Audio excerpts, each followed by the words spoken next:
ചീവീടിൻ്റെ ദൃശ്യങ്ങൾ കൃത്യമായി കിട്ടുമോയെന്നറിയില്ല. അഖിലേഷ്, ആ ദൃശ്യങ്ങൾ നമുക്ക് കാണിക്കാൻ സാധ്യമാവുമോ?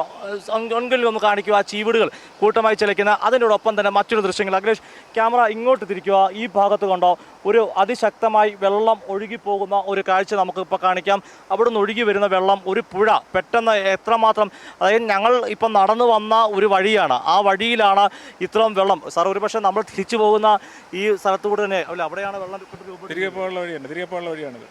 അതെ അതെ അതെ. നമ്മളിനി തിരികെ പോകണമെങ്കിൽ വേറെ വഴിയുണ്ട്, മേളിൽ കൊടുക്കുക. അപ്പോൾ ഞങ്ങൾ ഇപ്പോൾ സിജു, ഇപ്പോൾ ഈ കാണുന്ന പുഴ പോലെ കാണുന്ന ഭാഗം എന്ന് പറഞ്ഞാൽ ഞങ്ങൾ നടന്നു വന്ന വഴിയാണ്.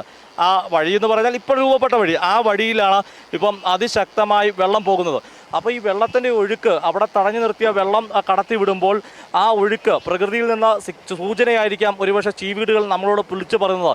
ഇവിടെ വളരെ പെട്ടെന്ന് ഈ വെള്ളത്തിൻ്റെ ഒഴുക്ക് വന്നപ്പോൾ അവർ കഴിഞ്ഞ ദിവസങ്ങളിൽ ആനകൾ പോകുന്ന ചില സാമൂഹ്യ മാധ്യമങ്ങൾ ദൃശ്യങ്ങൾ വന്നു. അത് വയനാട്ടിൽ നിന്നുള്ളതാണോ എന്നുള്ള വ്യക്തതയില്ല. എന്നാൽ പോലും അത്തരം അനുഭവങ്ങൾ പലപ്പോഴും നമ്മൾ പറഞ്ഞു കേട്ടിട്ടുണ്ട്.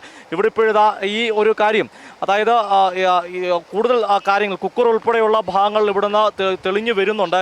ഒരുപക്ഷെ നമ്മളോട് ഇപ്പോൾ ഇരിക്കുന്ന ഫയർഫോഴ്സ് ഉദ്യോഗസ്ഥരോട് തന്നെ അതിൻ്റെ ഒരു തിരച്ചിലിനെ പറ്റി, സാർ, ഇവിടെ ഇപ്പോൾ കുക്കർ ഉൾപ്പെടെ വീണ്ടും കാണുമ്പോൾ അത് അടുക്കള ഭാഗം തന്നെ ആകാനാണ് സാധ്യത? തീർച്ചയായിട്ടും അങ്ങനെ തന്നെ ഉറപ്പിക്കാം. കാരണം കുക്കർ നമ്മൾ ഗ്യാസ് സിലിണ്ടർ കണ്ടല്ലോ, അതുകൊണ്ട് ഉറപ്പിക്കാം അടുക്കള ഭാഗം തന്നെയാണത്.